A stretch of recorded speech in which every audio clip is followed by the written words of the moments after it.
Сәлеметсіздер ме, оқушылар? Бүгінгі жаңа сабақ 52-ші сабақ. Тазалық, денсаулық кепілі. Таңның тәртібі. Оқушылар, біз бұл өлеңді суретпен түсіндіріп көрейік.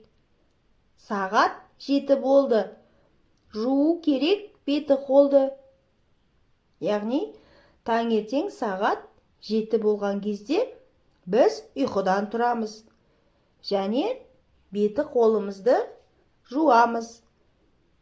Шашты да тарау керек, айнаға қарау керек. Беті қолымызды жуып болған соң, шашымызды тараймыз, айнаға қараймыз. Ұйқыны қуу керек, таң ата тұру керек. Таң ата ерте тұрып, ұйқыны қуып, ерте тұруымыз керек.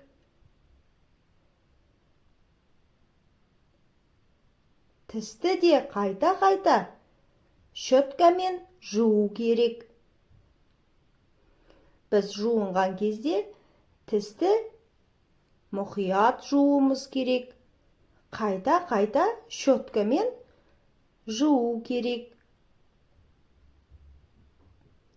Тамақ іш, жөндеп әлден, кіргізіп бойға дәрмен, мектепке бару үшін дайындық керек әбден.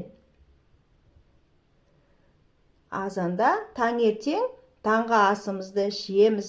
Сол кезде тамақты дұрыстап ішуіміз керек. Күш жинап, бойымызға күш кіргізуіміз керек. Себебі мектепке бару үшін бізге дайындық керек, бізге күш керек. Оқушылар, таңның тәртібі түсінікті болды ма? Олай болса, суретті әдебиет каналына тіркеліп достарымызды шақырайық.